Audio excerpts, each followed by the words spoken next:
Here's part 2 of our Warrior Nun special anniversary episode. What are your thoughts on the future of Warrior Nun given what we've learned recently? Yeah, still so confused why they even made the announcement if it wasn't already set up.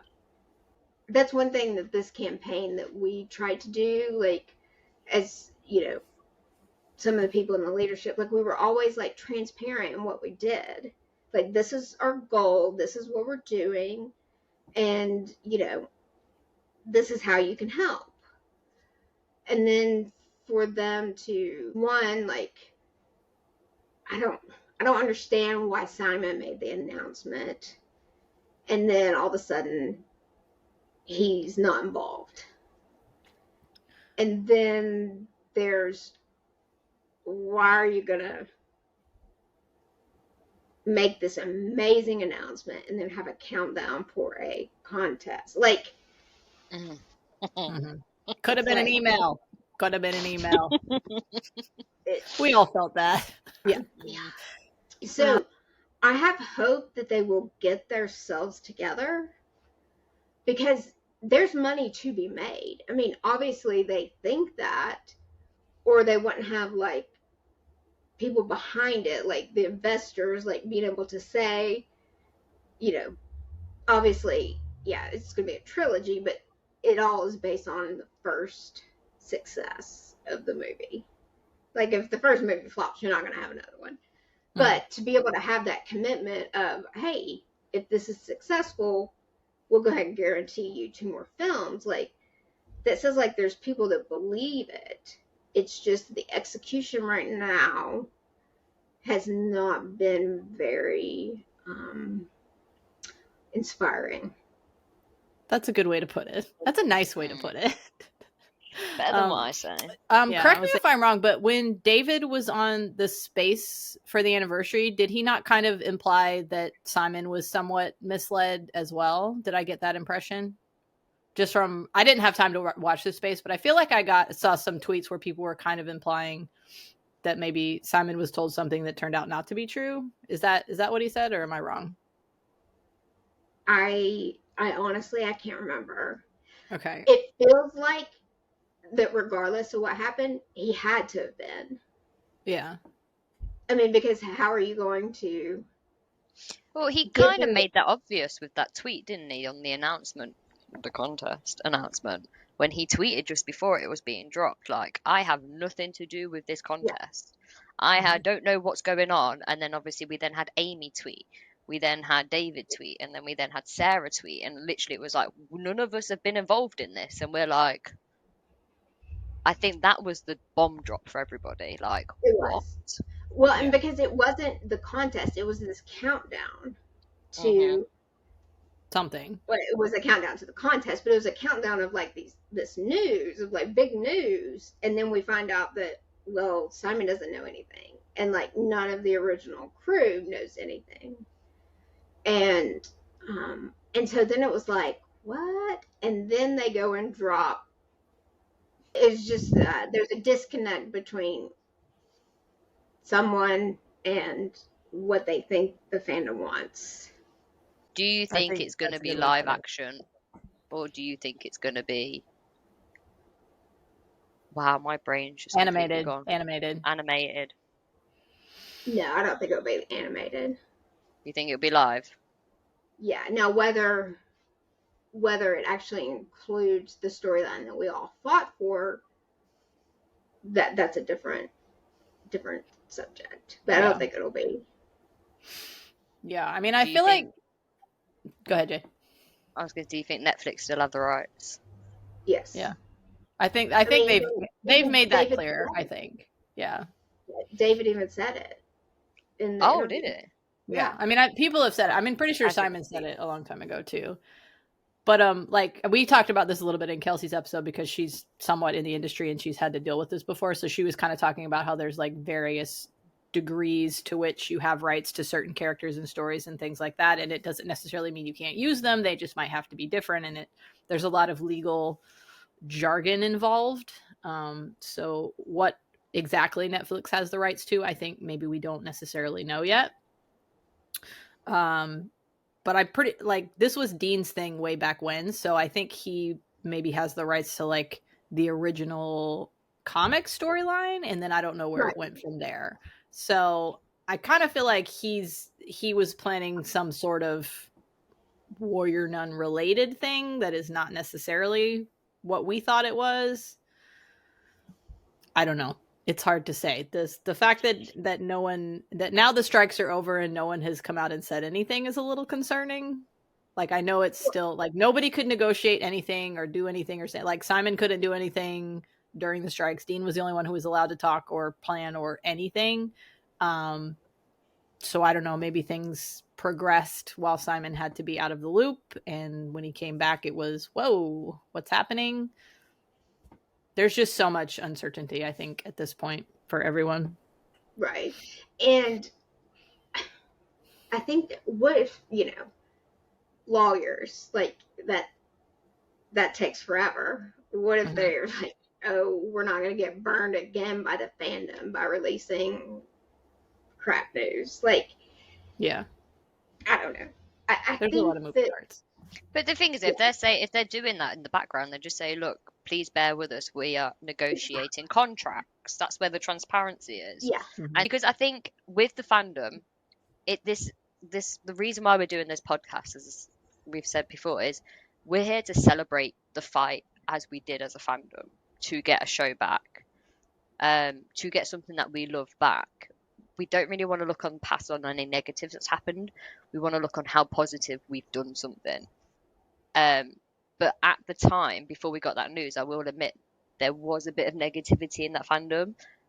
But we all came together to do a massive fuck you to Ben Dunn and his stupid contest with doing all of these food things. And I feel like that like kick-started the fight again. Like, right, no, we need to work together. We need to do this. We need to do that. And then push forward because we need to make them listen. This is not what we want. We want this. Like, if you do something with that... I'm sorry, but why was it a pride halo? That's what I didn't get with the contest. I honestly didn't even look at it that closely. It was like multicolored. I felt like I was like being hypnotized just staring at it. Well, one of our friends said it looked like those old screensavers that used to be on Windows 98, and truthfully, that is probably the best description. Yeah. But it's just... But on the flip side of that, you have a lot of the fandom who disappeared. Well, but they also disappeared like because they got fucked again. Yeah. Mm-hmm. We thought we won, and then we get this, and so we've been kicked again.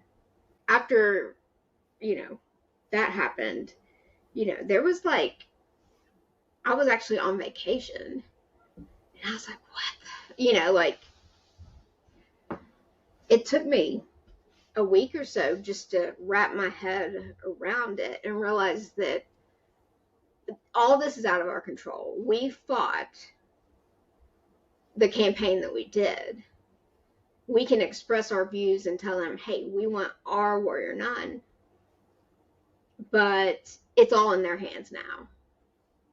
And so I was like, all right, I'm going to focus on the fandom. I'm going to focus on, the relationships that I've made. Hopefully the strike will be over soon and I can like release content, and thankfully it is. And so, but that's where like I had to go for my like mental health. I couldn't, I couldn't focus on the negativity of what was being released. Yeah. I do get that. And that's what this whole podcast episode is for, is let's focus on let's look back. Because, we all came together and we've made friends that we never thought we would make around the world because of a show that got cancelled. And admittedly, it was because it got cancelled. So we're looking back on, right, you've done this amazing thing, Adrienne. Obviously, Sarah and Kelsey did the billboards and all of the lawyers and all of the media stuff, which obviously was incredible that we learned. And then we're going to be learning, obviously, in the future with the other interviews. People don't realise that how hard you work at all, and you've worked so hard and not got paid, that you've done this in your free time. in your own time and got stressed and not slept, but you should sleep. No, We need I'm more back sleeping. to, Back to yeah, normal I'm sleep back now? to regular. Yeah. Okay, good. Okay, good. And so let me talk about the campaign a little bit, about the group that, I worked with the lawyers, with Kelsey, with Sarah. It was all of this, it all happened organically, but also there was a goal. And the goal was to get media attention, to put pressure on Netflix. Well, how do you do that? Well, one, you piss off a bunch of lesbians. Two, you put a billboard, in front of Netflix. You get the phrases, to motivate the people to contribute. Do the hashtags. It all generates buzz, which then goes to get like media attention, and you get the articles.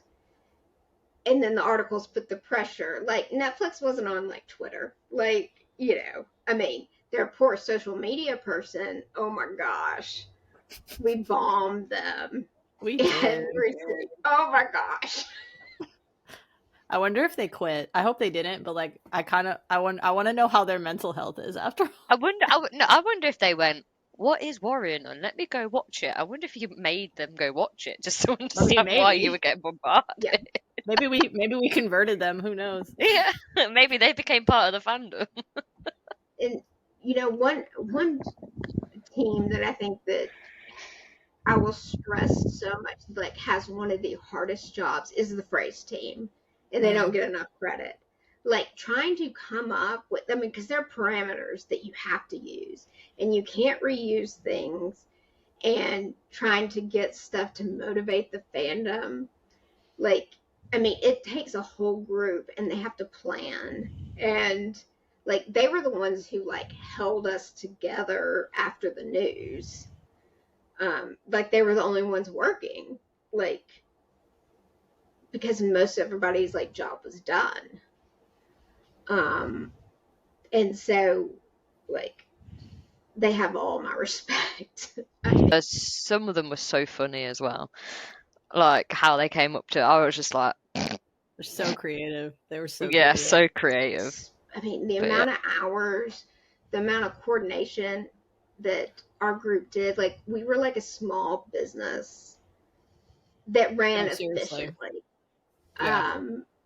And all that had to do with like the drive to like save this show, but also we were doing it for each other too, like, because we ended up making friends. And so then it was like, hey, I need help, can you help me coordinate this and this, like. And so when we did the Alba birthday thing, I went to Lucy, who did the billboard, and I was like, oh, please, can you help me? And then she came up with this like kick-ass design, and it drew everybody back in. But then to have the recognition from the cast and crew also fueled the fandom as well. Like, so like, it was very, like, I don't know the right word. It's a team effort. Yeah.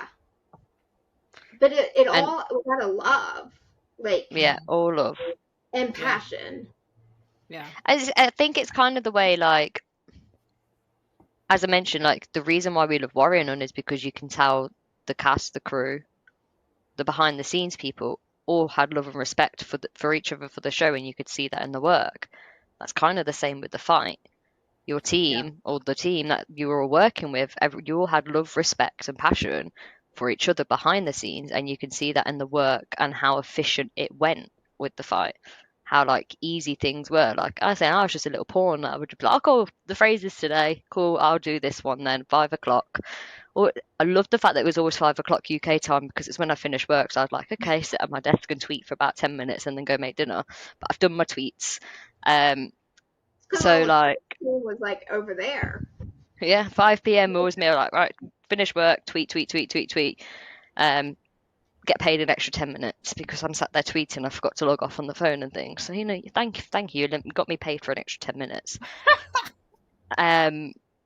But your we boss tweeted. watch this podcast, you're gonna be in trouble. Yes, he does. Oh. He was telling me about it. So this might need to get cut out.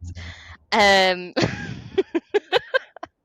so, but as I was saying, it's just the love and respect you have behind the scenes. You can see that in the way that it runs efficiently. So that's what I think anyway.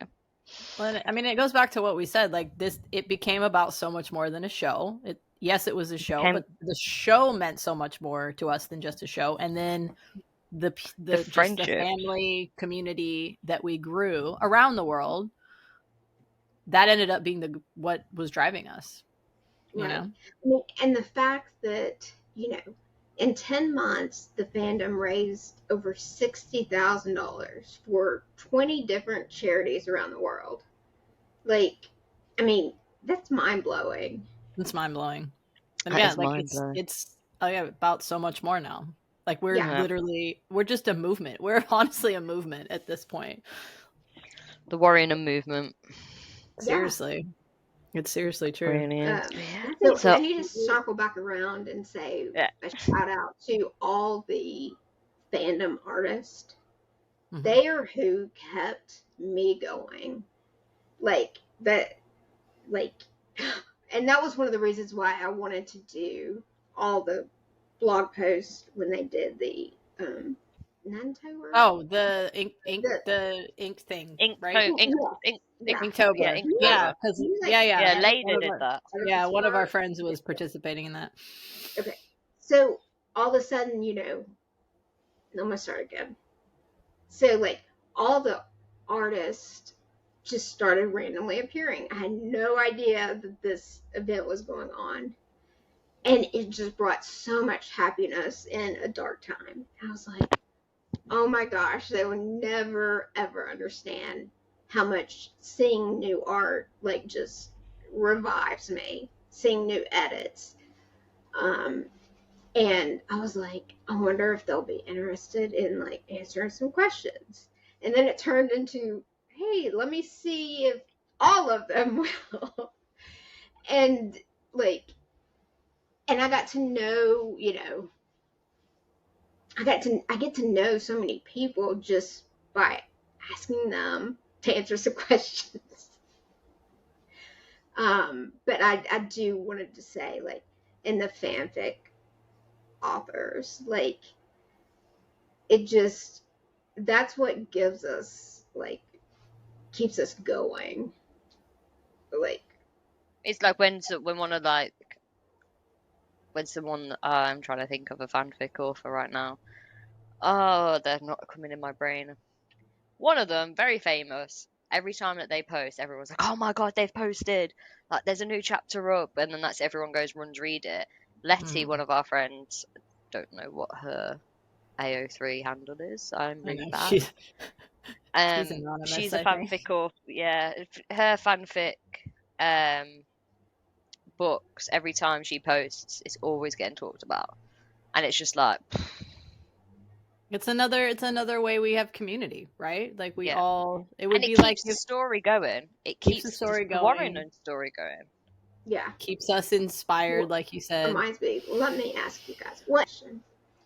How can you explain to me how the fundraiser, you guys are a part of it?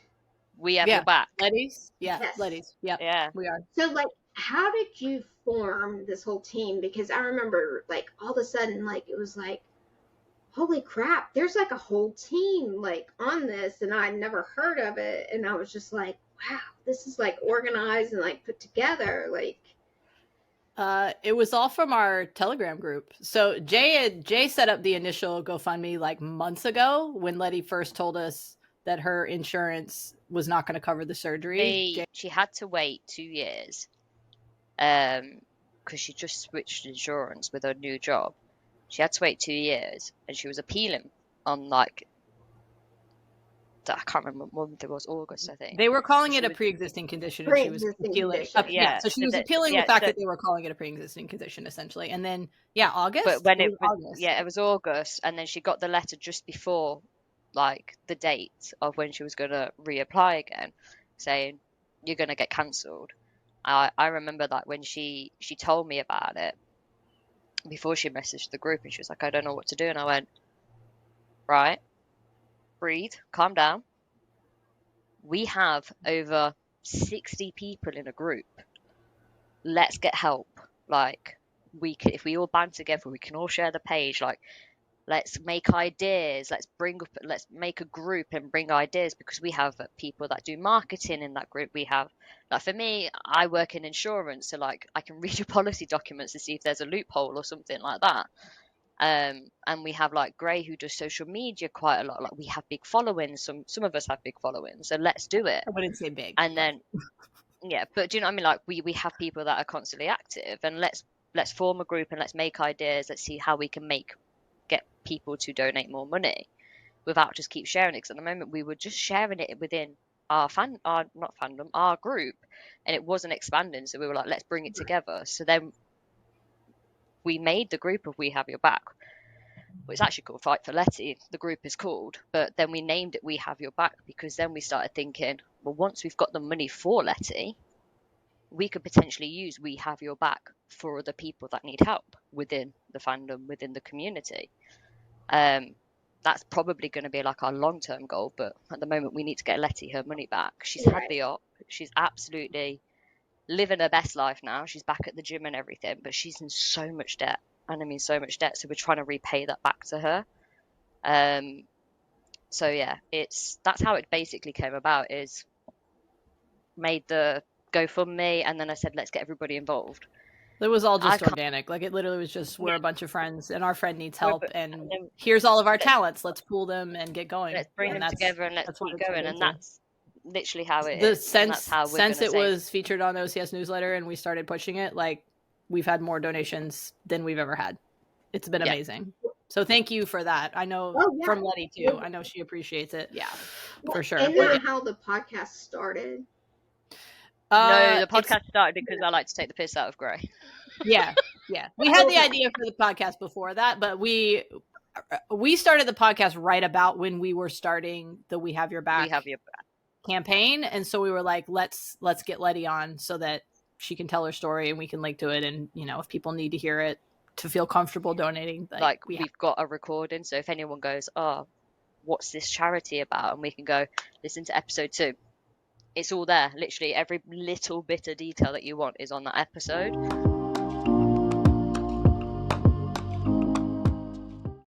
So thank you very much for being a lovely guest, and thank you, as I've said it through the whole time, thank you very much for doing what you've done for this fight. We really appreciate it. Oh, amazing. Yeah, thank you. I've enjoyed our time together. So. We'll see you in a minute. Yeah. In this life and or the next. Now let's hear more from Halobearers around the world. What did you contribute during the fight? From the OCS Philippines. In December 2022, when the Save Warrior Nun advocacy campaign was well underway, different regions and countries started forming chapters in order to make it easier to organise and localise the effort. The Philos in the fandom at the time were like islands existing in the virtual sea of fans from all over the globe. So a few Philo fans and I decided that we should organise. Thus, the OCS Philippines was born. Once the group was up and running, OCSPH conducted activities to attract other Philo fans. Activities included the Meetup event where fans can buy a drink and get Warrior Nun themed cans, Twitter spaces discussing various topics, games, activities, as well as Discord events, where we held town hall meetings, games and activities, or generally for Philo fans to virtually just hang out with one another listening to music, rewatching the series or watching videos. From Warrior Nun Brazil. I wasn't able to upload many tags, but through games played on the profile, we got a lot of responses. I managed to go to the billboard that was in Rio de Janeiro. I would say it was a unique and beautiful experience. Having several people fighting for the same thing as you is really beautiful. From Warrior Nun Anzo. I started tweeting the hashtags I noticed trending and commented on Netflix's posts.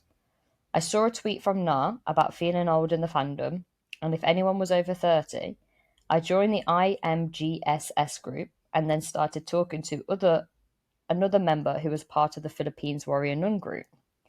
I asked them if there was an Australian page. There wasn't. So I started it and included New Zealand, Aotearoa. Sorry if I'm butchering this. Everybody knows I cannot read. Oceania. After starting the page, I began to gather Anzo Warrior Nun fans. I held spaces for rewatch parties, met some amazing people who helped me out. Then we started reading Warrior Nun fanfic on spaces, encouraging anyone listening to tweet the hashtags and daily phrases in their tweets. When the Women's World Cup was held between Australia and New Zealand and Aotearoa, I helped by sending pictures and videos of matches or events. I attended into the Warrior Nun World Cup page. I know it's not as much as other people have contributed, but every bit helped. From Nina, also with Warrior Nun Brazil. I think I just did the regular things to do. Use the tags, try to bring more people into the fight, try to create this feeling of communion to encourage people to continue fighting, and also provide some support on difficult days. Lots of jokes and pranks in our bubble, theory spaces, translation work, sharing some news in Portuguese. There was also a Blue Sky project to keep our community together. That was more to keep our community together than to save the show. Things like that. I'm not good at giving myself credit for things. From Robin, our data queen. After Warrior Nun was cancelled, a call went out from a couple of folks I followed in the fandom for any attorneys that knew anything about copyright. I knew nothing about copyright, but I am an attorney and wanted to do something to feel less powerless, so I volunteered. Eventually there were a few of us attorneys, and we initially worked on issues around the original billboard the campaign did outside the Netflix HQ. But after that was done, I was itching to do more. I had become really interested in why Netflix had cancelled the show when nearly all the publicly available data showed it should have been renewed.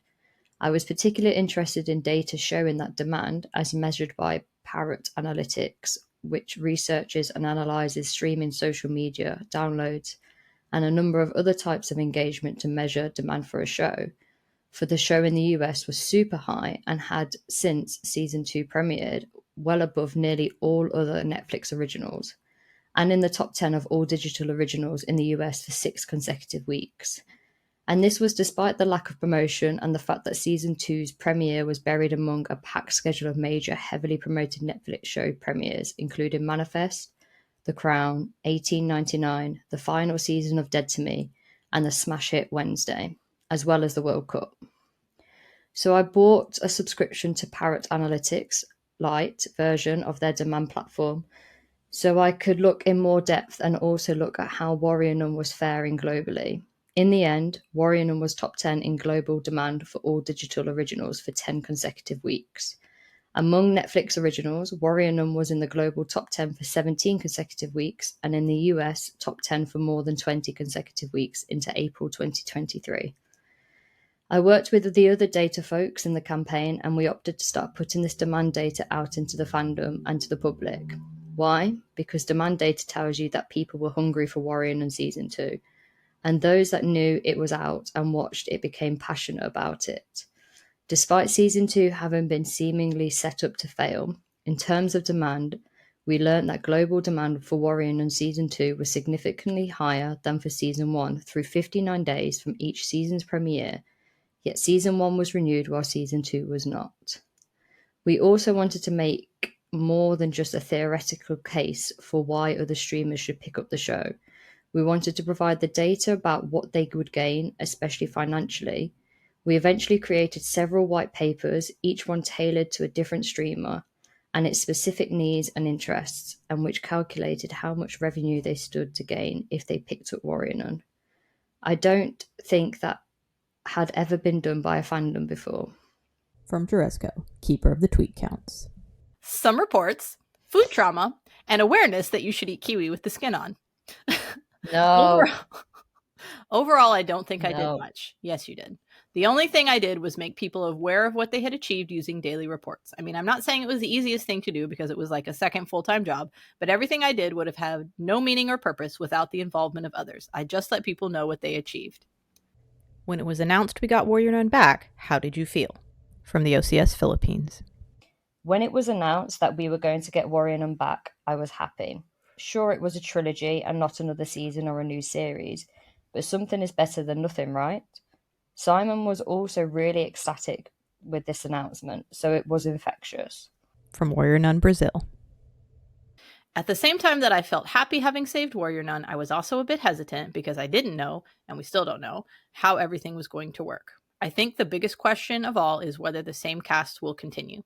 And I think, was the story really saved, or did they just take the little bit of hope we had to get our money's worth? From Warrior Nun Anzo. Honestly, none. I've been tweeting and posting so much for the 7 or more months, it was like, okay, now what do we do?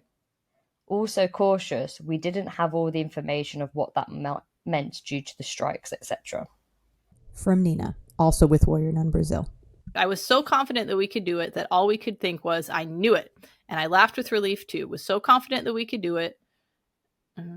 We, me, May, and G, were on a video call actually when Simon made the announcement. It was really funny how we were screaming and crying at the same time. From Robin, our data queen. I was elated. Even though it would be filmed instead of a season 3, it felt like all the work the fandom had to put into trying to save the show had paid off. From Juresco, keeper of the tweet counts. June 28th was a special day for me, not only because it was announced that we had saved Warrior Nun, but it was also my birthday. Happy birthday.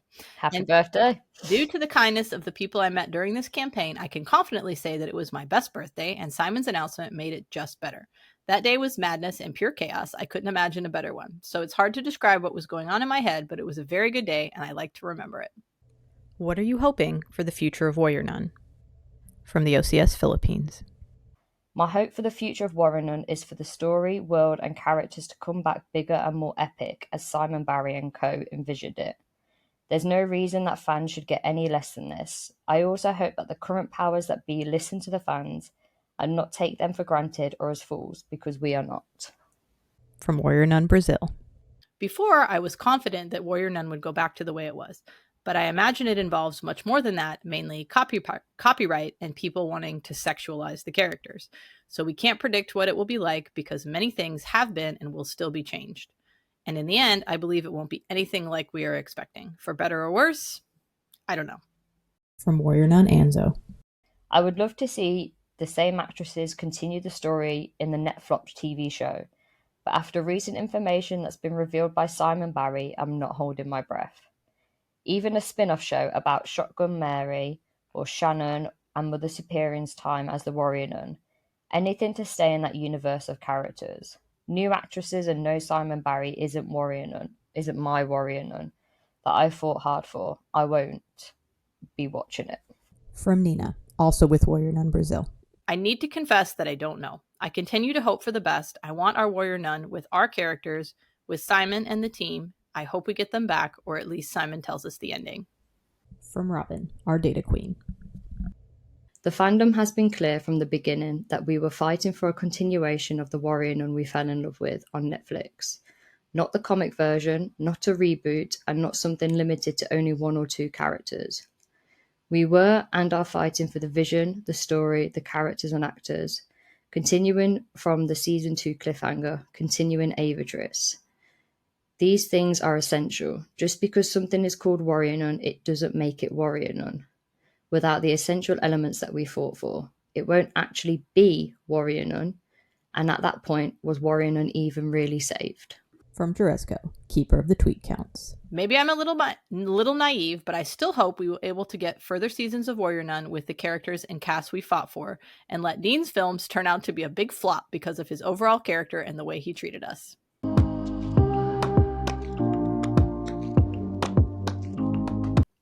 Next, we have Rachel, who worked on the Warrior Nun Run and the Women's World Cup Challenge, and Ashley, who did media outreach and worked on other charity projects. We have Rachel and Ashley with us today.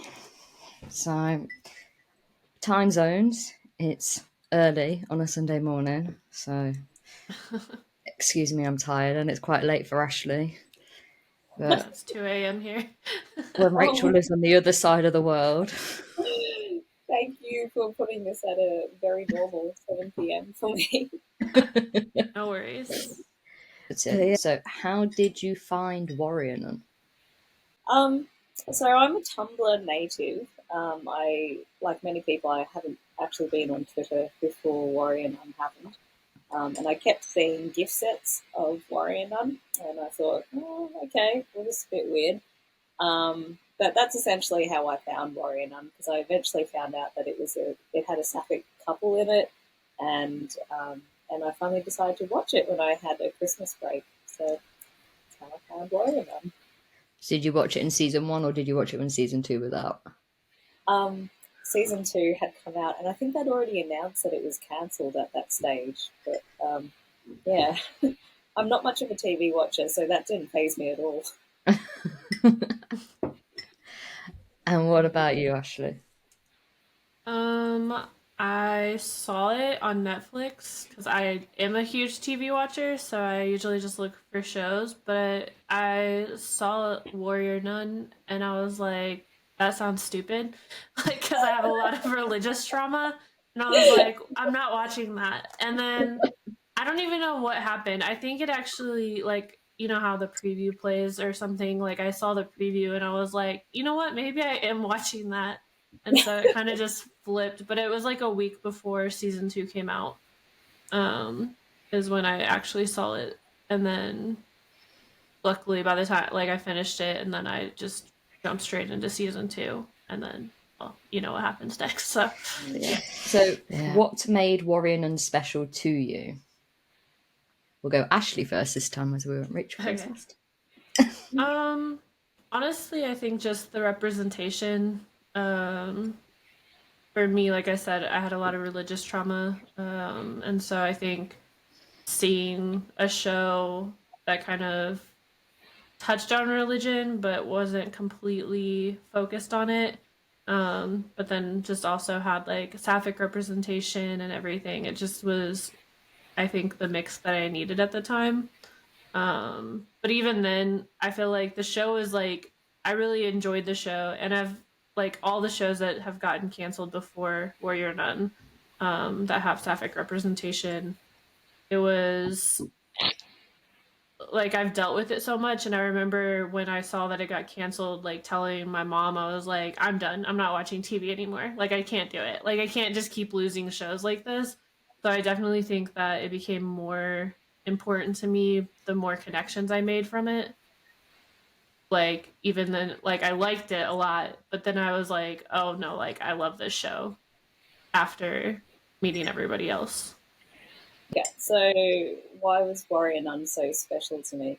I think when I find a show that I really like I tend to really like it, and Warrior Nun had so many layers that you could get into that it was really easy to just keep going and going and going, and like find new things, new symbols, um, and really get into the characters, because they have so much depth. Like there is so much that you can explore with each character. So I think I'm probably just a massive nerd in that way, and Warrior Nun was like the perfect place to kind of put that. But I think it's also just like the way they treated Avatress, right? Like we all loved that so much, and I had just never seen that before. It was like unheard of to see a sapphic coupling that was like, like got the full fanfic treatment. They were roommates, right? Like you went from like, oh, they just found each other, to like, oh my God, they're living together. So it was really easy to get into something that really like gave us what we wanted, I reckon, and to be there, and for there to be so many people around it as well. All of us were just like, oh my God, look at this! I've never seen this before. It's a unicorn. Was actually pretty special as well. So not just the show, but like all the people kind of gathering around the show as well. Yeah. Religious trauma. Hi. High five. Why did you decide to fight for the show? I actually don't even remember if I decided to fight for Warrior Nun, if I'm being honest. I think what happened was my Tumblr account didn't actually work properly, so I couldn't actually post things. I think I got like shadow blocked. And I desperately needed to talk to someone about Warrior Nun, so I ended up going to Twitter, obviously. And then I seem to recollect that it was just, the place was just insane, and I was like, I don't know what I'm doing here, but like, this is where I can talk to people about Warrior Nun. So yeah, I saw that people were using hashtags, and I went, I guess I'm using hashtags. And I guess I'm just doing whatever people tell me to do now. But you know, like, there's no harm in fighting to save Warrior Nun. So I guess you know, my arm was never twisted, but I don't think I ever made a conscious choice to fight for Warrior Nun until I was definitely fighting for Warrior Nun. You wake up one day going, "Oh, I'm fighting now." Didn't realise it. I'm in it now. Yeah, I'm in it now. No, I can't get out. Oh no. What It was about a you, little Ash? bit like that. Yeah. Well, like the day it got canceled, I ended up on the Twitter space with Kay and Ari, and when like KTY came in, and talked, and so I feel like it was kind of easy to feel empowered because the cast and crew were kind of there really early on, empowering us to fight for it, and you could tell that they like really loved the show. And so when they put out like the call of like if anyone wants to be a little bit more organized, um like reach out to us, I just reached out to them and I was like, I have experience in marketing and social media marketing and different things like that, so I was like, if I can help, just let me know. And then I got thrown into a Discord server and then that's basically where it all just kind of blew up. So I didn't I had no expectations because I think I had gotten on Twitter like once a year before that, maybe just to check like the trending, and then like I'd close it out. Like I didn't really do too much. And so yeah, it was definitely an experience, and I didn't expect it to go as far as it did, but I'm thankful it did. Like it's been a journey. What did you contribute during the fight? What did you do? Me first, right? Yes. Okay. It's kind of, I don't know. Adrienne, I literally was like, Adrienne, what did I do? And she gave me a list, and I was like, cool, cool, cool. I mean, initially, the fight was more like fun for me because I was on like the music spaces and doing those. Like the Nuns in Space group started, like, we created a Discord to kind of like connect people through music. And like early on, like William Miller jumped in and was like there listening, and so that was a lot of fun to kind of have like just a way to bond. And I think that's what got me to be so close to a lot of different people. And then some people from that group created the Warrior Nun WAP parody. So that was like probably the first thing that I like actually really did in the fandom. And we did like a little music video, so that was funny. Oh yeah, I remember that. Yeah, so that was like one of my like favorite memories, to be honest, just because it was like, well, creating the video it was a lot of work, but just in general, like writing it and coming up and just kind of having fun with people. After that, with the Order Discord server, like the more like structured stuff, I did the emails with Kate. So we did it like we were basically in charge of our outreach program. And like the server is basically like a mini business. I'm sure you've heard it from everybody that you've talked to so far. But for Rachel, I'll talk to you.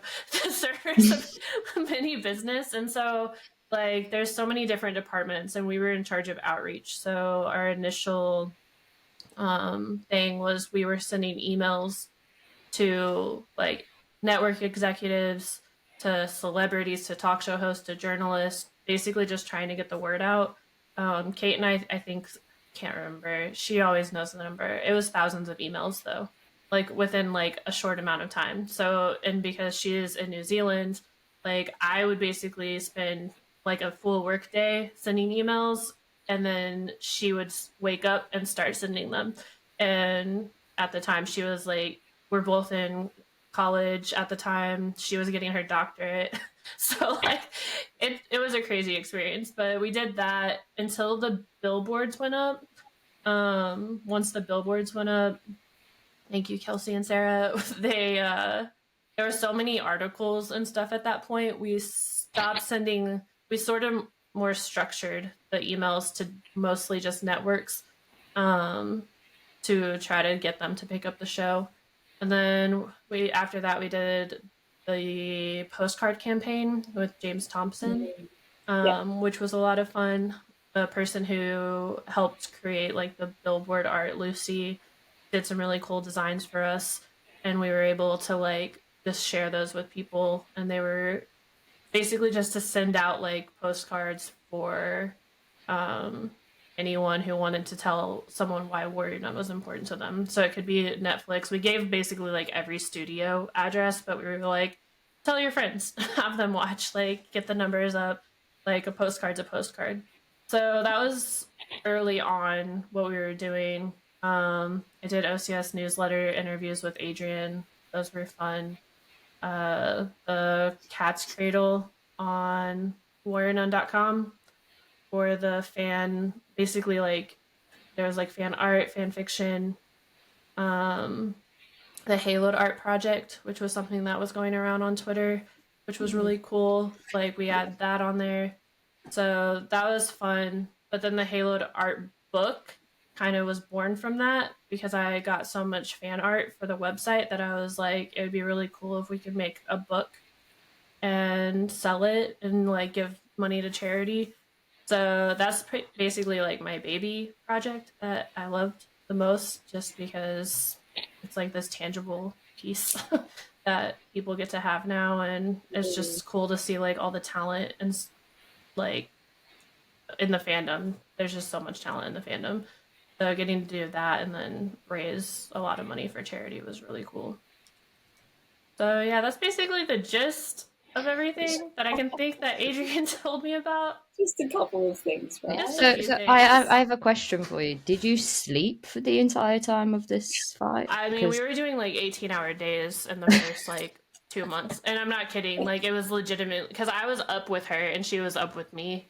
So like most of the time we were basically just like breathing Warrior Nun stuff, which, and initially, like, because everybody was like, watch the show, just like get the numbers up. Like I had the show on for probably 24 hours a day, just playing in the background.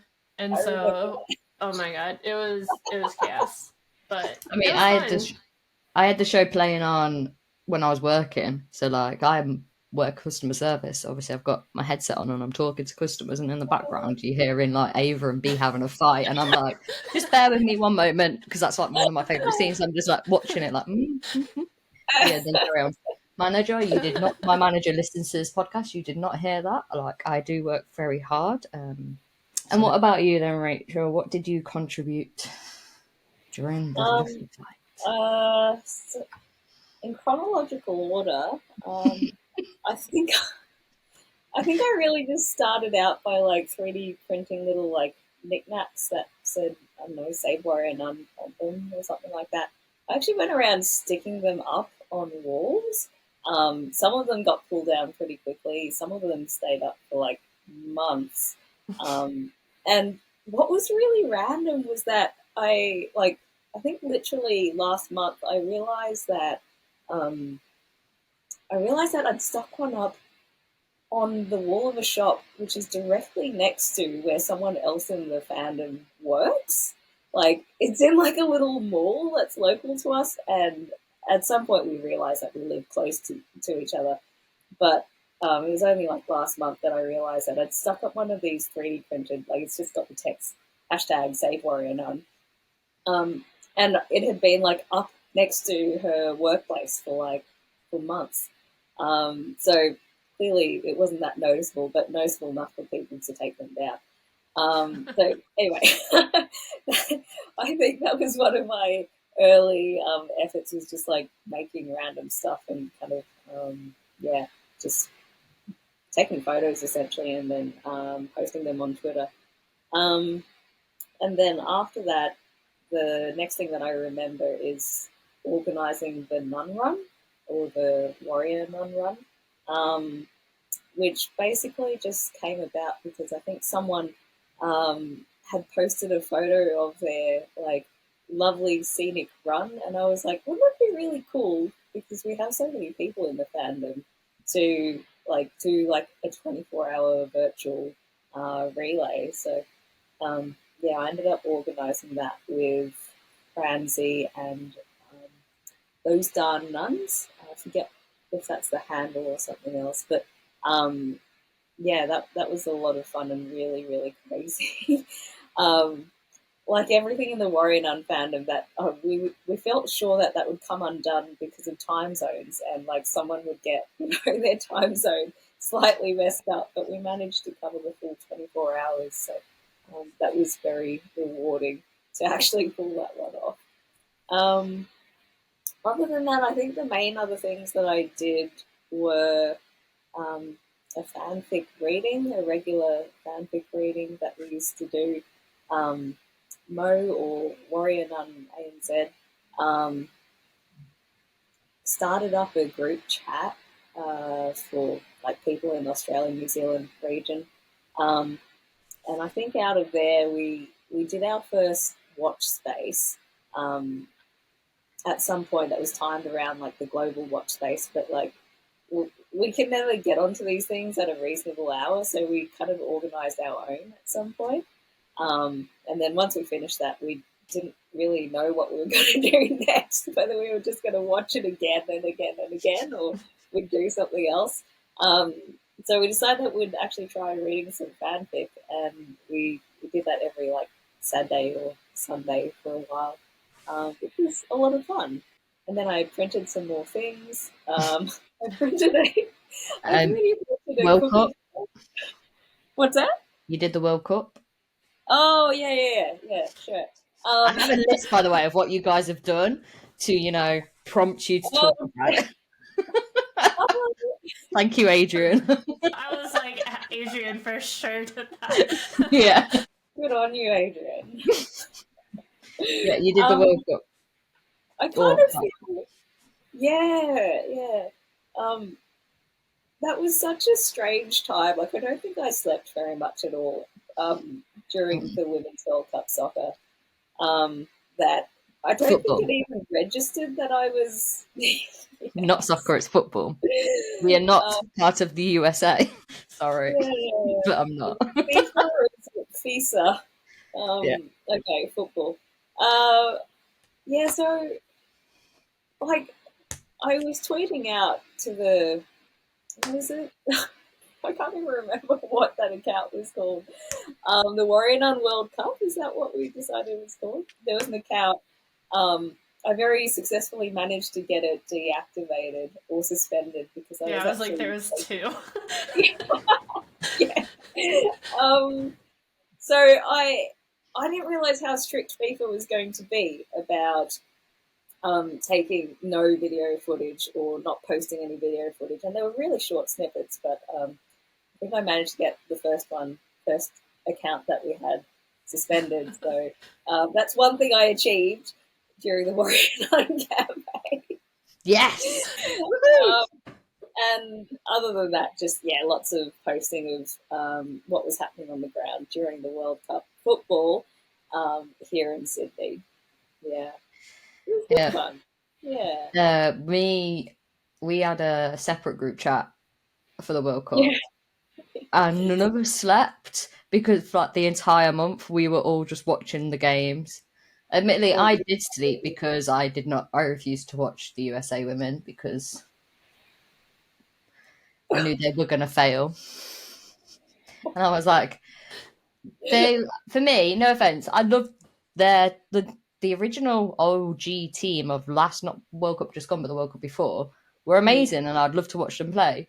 But obviously, some people have left, and it just wasn't. And I was like, they're too hyped up, and they're gonna get knocked out very early on, and then they did, which I laughed a lot because it was rough. It's like one of the only things about US that I do support. Yeah, but no, saying I like the World Cup OG team, but now I'm gonna have to support you guys because my favorite manager's leaving to go to you, and I'm not very happy about that. Sorry. Yeah. Emma Hayes, my heart. I love her to bits, but she's abandoning the WSL to go America. Why? I don't understand her. Well, I do. It's money, but I was like, I understand. yeah, I understand it's money. All put our things in. I can't remember. Was it a poll or something for the Warrior Nun World Cup? There was a bracket. There was, bracket. Yeah, we all did that. We all failed miserably. I did win lots of money though. I remember that because I was actually betting on the side. Cause obviously, I bet football. And I did win lots of money because I always bet for the underdog, unless it's the Lionesses, and then I always bet for them to win because it's the Lionesses, which my heart is very broken at the minute with that. So we won't talk about the Lionesses because they're not going to the Olympics. Condolences. Europe is a hard place to get out of if you want to. But I don't We're going. See, this is what I mean, ADHD. I don't understand why we are European champions. Why doesn't that give us an automatic shoe-in for the Olympics? We're European. We won Europe. We won the Euros. So why do we have to do a fucking Nations League? By the way, we can swear on this podcast. Got to put that out there. We can swear. But why do we have to do a fucking Nations League and then lose? But the thing is that we won our last game 6-0. But because the Netherlands won 4, we lost on goal difference. Yeah. It's brutal. I don't know. I feel like the Olympics is just wild cards everywhere. That's what it feels like. Yeah. Just watch, though. I guarantee you, probably not next World Cup, but the World Cup after, you guys will probably win again. Yeah. You'll have good management. Yeah. You have such a big college system that that is really true. Manage it to do poorly. I think there is so much feeder talent. There's so much development that happens in US. I'm gonna put my 2 cents in now, though. But I do think Sam Kerr is now going to move out of the WSL to the NWSL. Wait, you do think she will? Mm-hmm. Because I think she stayed in the WSL for Emma and Millie Bright. Because obviously Millie's her best friend. But I do think she will move and go to the NWSL again. I've already heard that was like in the rumor mill, so yeah. Hold on there. No. Thank you. Hang on. Yeah.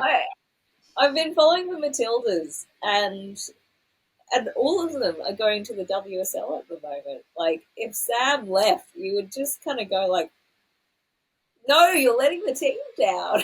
You have to stay here with the rest of the Matildas. Yeah. Anyway, so World Cup, Warrior Nun Run. Is the Warrior Nun Run still going on ahead? Because I'm seeing loads of people going, I've just completed the Warrior Nun Run. And okay.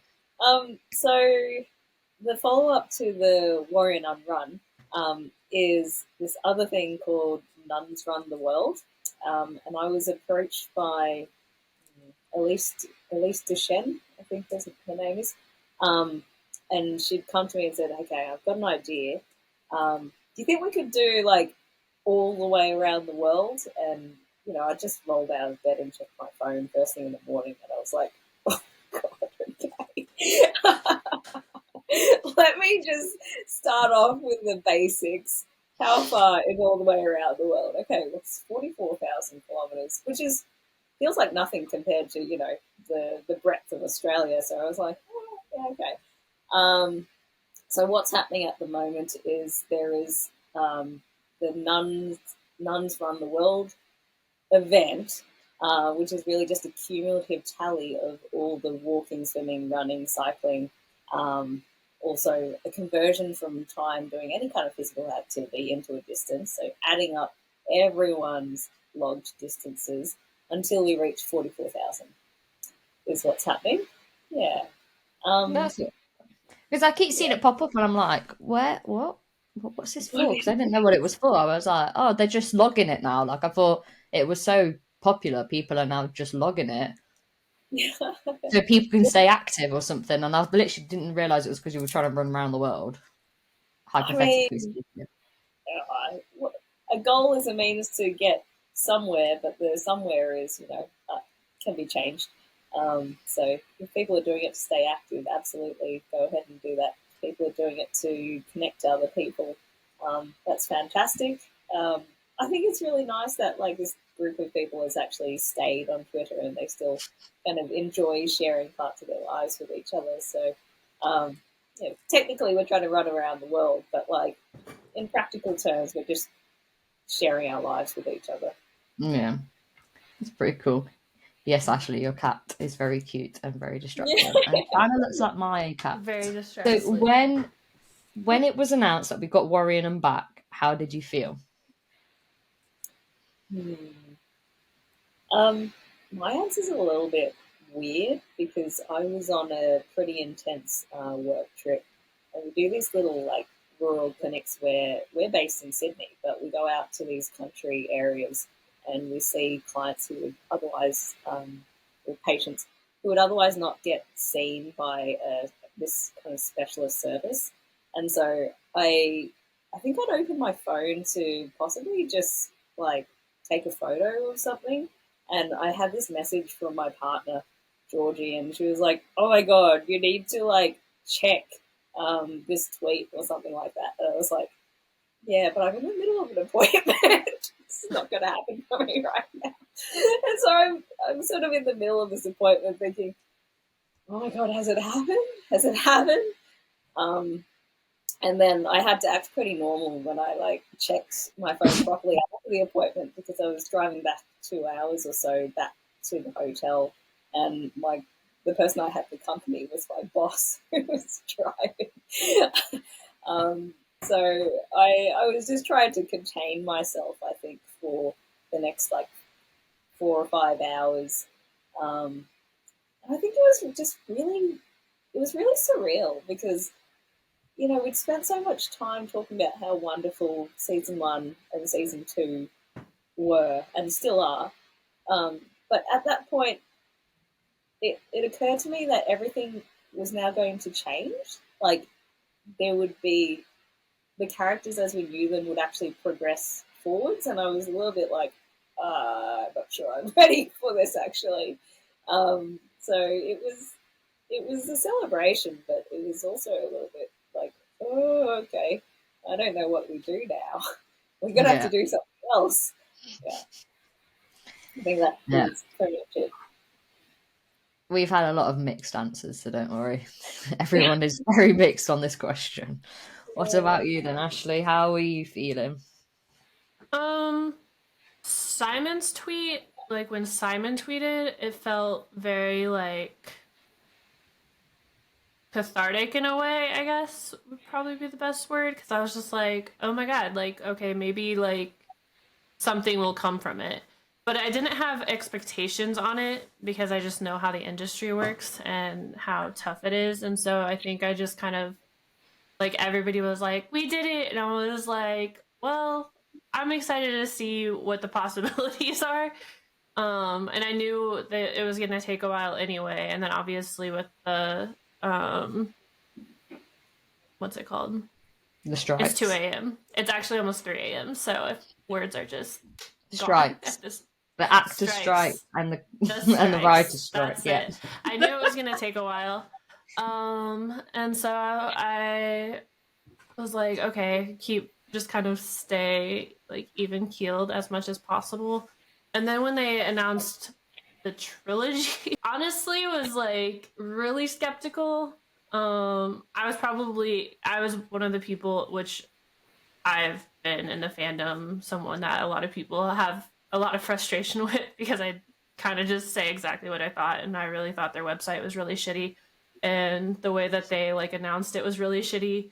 And so I was just kind of like, I was like, are we doing like Warrior Nun on Wish.com? Like, what are we doing? Because, and I don't know if you guys remember, but like Coco early on did this like, if we had to like fund Warrior Nun or whatever, and it was like what the halo would look like, and it was all these like really terrible like just circular things, and then it was like just a bunch of different things to make the show and their props. And I was like, oh my God, this is literally what we're gonna get. Like, if this is the website, this is like the effort they're putting into this, like the movies don't stand a chance. So I think I had a lot more negative reaction to it than some people, because some people just thought like the skies were gonna open up and we were gonna be blessed with everything we wanted.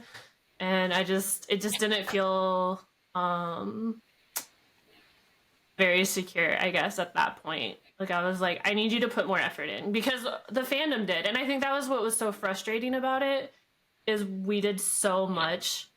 We raised so much money. We put so much work in and effort, like, just as a whole. And it was never just about the show. And I think that's what people were like, why do you care so much about a show? And I was like, it's about the representation and what the show means to people and the connections it's built. And, like, it's this, like unit now that, if it does get saved, is going to be able to really feel like they made an impact. It's a group of people who like have a hard time making an impact in this world because we're not allowed to, because more often than not we're silenced. So for me, it was like, we're not a joke. Like, don't take it like a joke. Be serious. Be like real about it. Make it what people deserve. With everything that we've been told now, what are your thoughts on the future of Warrior Nun? I'm so glad Ashley's going first. Honestly, I mean, like I said, maybe just because I've been skeptical since the website came out, I've had a lot of time to kind of not let it go, but be okay, like be content with what I have gained from all of it.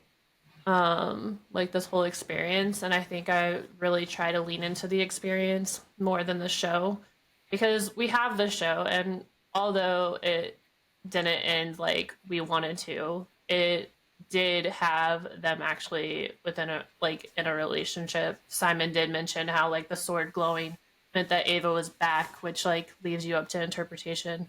And I think I've read enough fan fiction that even if they did a season 3, I would have a hard time knowing if I had like seen it or read it. So that would be really like interesting. Like, I've talked about it. I'm like, wait, there wasn't a season. Okay, there wasn't a season 3. I've just read enough to where I've created my own. But yeah, like I think that's what's so tough, especially like I said before, like in the community, lacking the representation, seeing people who felt so like deeply connected because the show like allowed them to feel things, or even admit to themselves like who they were, or talk to their family about it. Like, there's so many like beautiful things that came from the show, and I feel like that's what I try to lean into holding on to more, because that's what ultimately matters. I think it gave a really good ground, like a ground for future shows and fighting for representation. I don't know if I would do it so intensely for any other show ever again. Like the Station 19, people are like, let's fight. And I was like, I'm on hiatus. Like, I need a break. Like, I support you though. I'll like try to give you a blueprint, but no, like I need a timeout. Like, not a deep timeout though. We're just going to pause because we're just going to pause because you mentioned Station 19, because me and Gray were actually talking about this. Sorry, I'm digressing again, but no, you're good. They specifically said Station 19 has been cancelled on ABC, so I think another network is going to pick it up. Like 911 was cancelled on Fox, and now it's been picked up by ABC.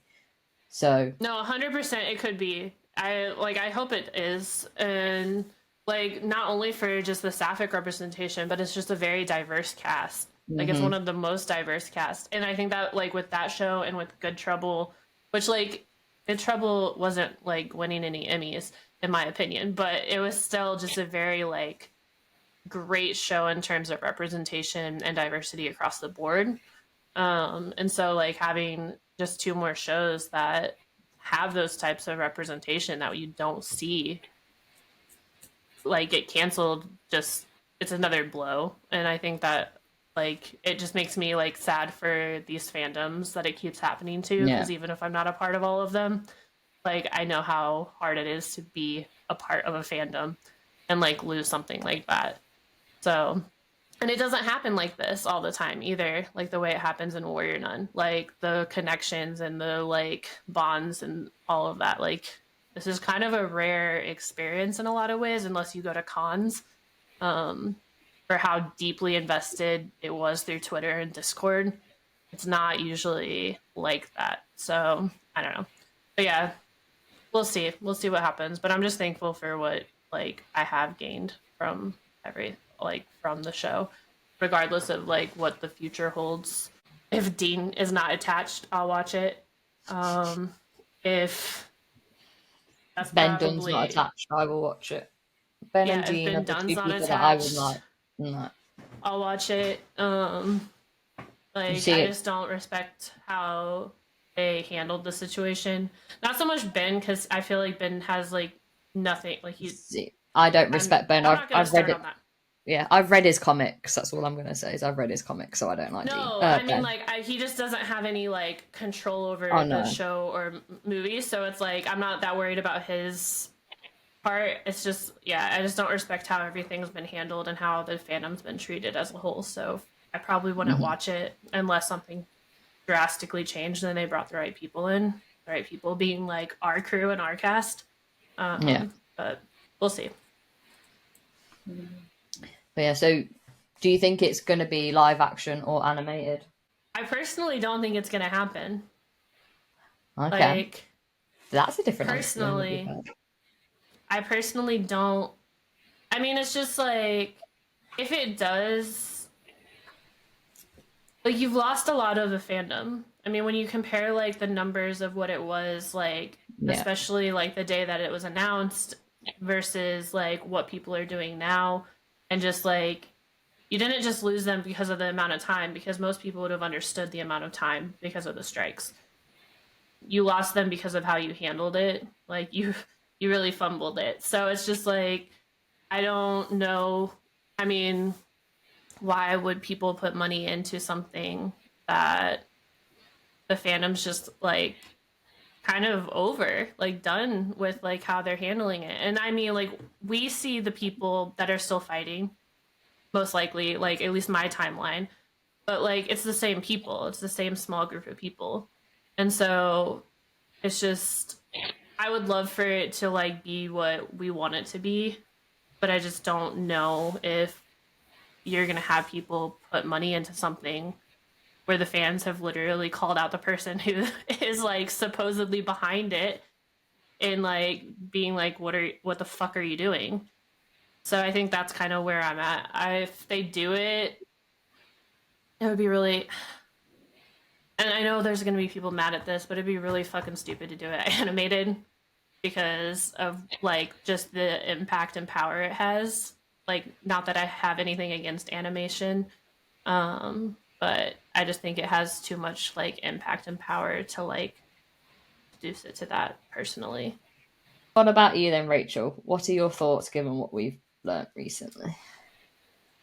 If we're saying what we think it will be out of live action versus animated, I would imagine that it would be animated. I mean, I don't know anything about this industry at all, to be really honest. I'm barely consuming the media. But my understanding is that it'd be cheaper if it were animated. And I think I think I agree with you in that if they use a different cast crew and they're not using Simon, then what they're doing is not capitalizing on the fan base that exists. They're essentially starting a new show or just a new set of movies, I suppose. They're not looking to build on anything.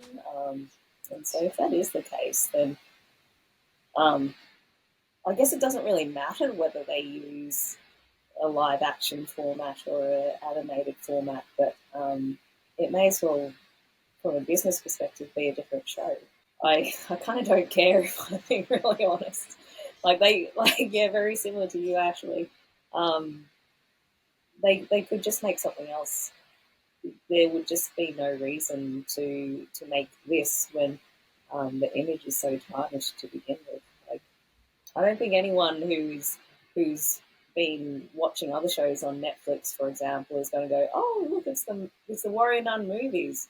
Yeah, I might watch that." Like, there's sometimes people read reviews and see things online.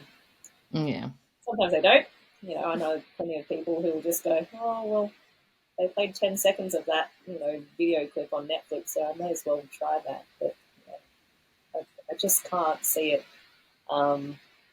holding a candle up to any other show, really. So that website, the way Dean handled this, the way Ben Dunn handled this, I have very little faith in their ability to manage putting on someone's birthday party, let alone pulling together a trilogy of movies.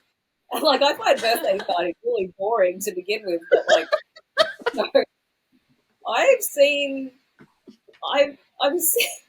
18-year-olds who manage things much better than they have. All you have to do is ask your neighbor to come over and say, "I'm thinking of, running the announcement like this." And if your neighbor says that's just batshit stupid, then you go, "Yeah, you might be right. I'll ask the next person." And once you're up to 5 people who say that's stupid, that's when you stop. Yeah. Right?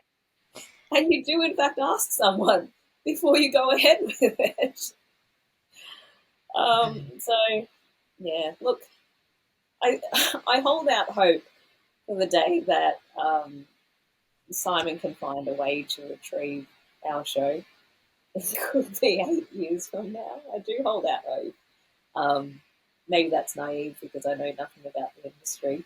But if it takes 8 years, I'm not planning on dying in the next 10 years, so I'm okay with that. There are some great pieces of work out there, and I'm happy for them to stay that way until a worthy bearer comes along to take it forward. Yeah, I think that's pretty much it. But I suppose for the fandom, I haven't spoken about this part. I suppose for the fandom, the reason why most people are still here, still creating noise, is because it's become, unfortunately or fortunately, part of our lifestyle to tweet with tags and to talk about something that is, really cool. People love staring at the Mona Lisa. Why not? It's really cool. And I think it's the same for Warrior Nun. We did want it to be saved as a TV show, and we wanted it to happen, maybe in the next 3-5 years or so. But that doesn't take away from what already exists. Okay, I'll rephrase. If you got to choose, how would you want Warrior Nun to progress in the future? Oh my God. Yeah, there we go. If you got to choose, this is an exclusive question. No one else has ever been asked this. But if you got to choose, how would you like Warrior Nun to progress? Do you want Simon, or do you want how do you see the future of Warrior Nun if we didn't have all the red tape? Me first? Yeah, you go, Ashley. I don't remember who was first last time. I mean, I would want it to be exactly what it was. I would want the same people in charge of what created this world for us. Because at the end of the day, Simon and the writers, and even more so, I mean, we talk a lot about Simon and stuff, but Sarah really fought hard for Avatrice, and you want people in the room that are gonna fight for what you want. And then even as the characters, with Alba and Christina, they went so hard for their characters. They went into it knowing that there was a chance that they might have like a relationship, not really sure if it would actually go through or not, because obviously the powers that be tried to stop it from all the interviews and stuff. But they still like gave that. They still gave that like level of love, and it wasn't sexualized. It wasn't like pushed too hard. Like it was just so like perfectly done of like building this relationship throughout, and like building Ava's storyline with other characters. Like she was an orphan, like only had Diego, like lost everything, lost every part of herself. And like as she got that back, she also got all these people like that she just really became to love. Because in first season, Ava was selfish, but of course she was. Like she never got to be selfish before. So it's just like seeing that like arc. You can't, and yeah, there's many like great writers and like directors and showrunners, and I think like there's people that could potentially do it, but they're not going to do it in a way where they have that level of care, because they weren't there for season 1 and 2. Like even Barbara, I don't know if Adrienne talked to you about Barbara, the props person, at all, but the like that was okay. Well, I did cry in Aim's interview too, because like she sang the song. But Sorry. Barbara talked about, oh, you're good. Barbara talked about like the props and just like all the like heart and time she put into them, and how like you could just tell that she was like devastated about like not getting to like go back. So it's like those members of the crew, like the people you don't see like or hear about all the time, that like Adrienne's done such a good job like talking to, the stunt coordinators, the stunt people, like all these behind the scenes people that just put so much work and effort into it. And I feel like those people deserve to like continue their story, because it's their story. So that's why Dean will never fucking be able to handle it, because it's not his story. What about you then, Rachel? No red tape. How do you want to see the future? No red tape. Yeah, I want to see it the way that Simon wanted it to be, really. Yeah. I think, like, everyone was so committed to seasons 1 and season 2, and I think for people to be inspired to put that much work in, it does take a really good leader. It takes being able to create the right culture. It's not just hiring the right people, but finding a way that inspires them to work in that way as well. And it's not easy to do. Like once you've got it in place, it takes its own. It has its own life, I suppose. And the way that continues forwards is its own thing. You don't just make it again and make it again and make it again. It has its own form to it. So, just what Simon had and what the cast and crew had is just to see that flourish, I suppose. Yeah.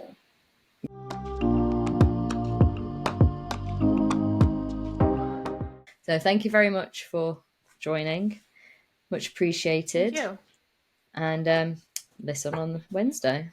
I've got lots of editing to do. But yeah. Sounds good. Thank you. Thank you.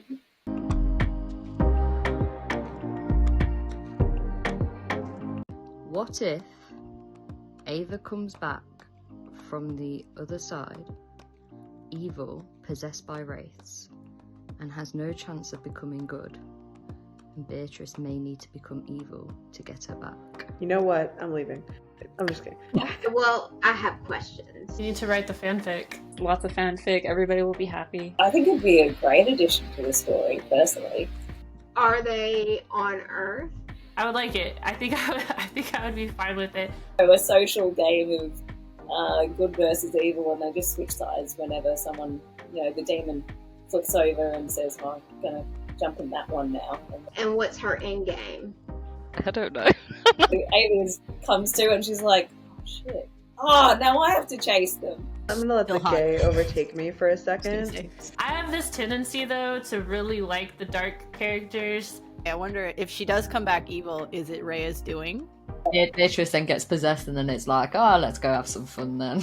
Because if she came out with like a red dress or something and was like kind of demonic in a sense, I don't know. I feel like Beatrice would get her out. Like, that's the only thing. Like, you know, it's just really good time for me. Like, I think if Beatrice was evil, Ava would be like, let's go.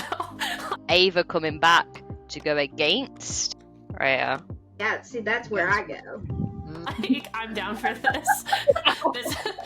This is hot. Let's do it. If she were to come out of that portal as like a whole ass red flag, I'd be like, amazing, love it, let's go. You're toxic? Because who wouldn't follow that face? I would, sorry. Love to see what Beatrice tries. Really good fan fiction will be written from that. Just imagine this enormous crusade that goes on where she's trying to find every single holy artifact and she's holding each one up to Ava and she's like, well, that's not going to do it. So, okay, so to sum up, she would be so down for it. Like, be real. There's so many ways these things can go because they're not treated as like, you know, classic tropes. Like, there are so many ways to worry about that. Aesthetically pleasing. You're a badass. You're really hot. You're evil. I also want to do all of these things. For the gays, it's great. That's my opinion. It's true for most yes sisters, and she's like, we're just gonna have to find something else. So... It would be in my opinion during the day, at any time of day, not just 3 a.m. Hey, take that what it's back. We're just, you know. Nope. So that's Warrior Nun Special. We looked back on how everyone has contributed towards the fights, how we've all basically got our best friends, our families now, our chosen families. Our podcast. The only thing that we didn't do, though, mate, is I don't think we fully answered the questions, but that can be another episode. That can be another episode. Yeah, we should. Because, you know, we'll have season 2 next year, and there'll probably be another anniversary at some point, so we might do one again. There you go. Could have even special guests. Simon, if you want to join. KTY, if you want to join. Alba, if you want to join. Especially Alba, because I know that Gray will gape out. I will keep it together so well. But yeah, so thank you for everyone that we spoke to. Anyone that has written in, wrote in. We really do appreciate it. And again, thank you to you guys for the fight and everything like that. I hope you've enjoyed the episode. Thank you to Simon, all of the cast and crew for creating this show that inspired us so well and that allowed us to see ourselves so well. We love you. We love you all. Thank you. Like, follow, share, subscribe, all the usuals. Bye, Jay. Yes. Bye, Gray. Thank you all for listening. Please rate, review, and subscribe to our show on Spotify or wherever you get your podcasts. You can also find us on YouTube, Twitter, Instagram, and TikTok at the links posted in the episode description. Thanks again. See you next week.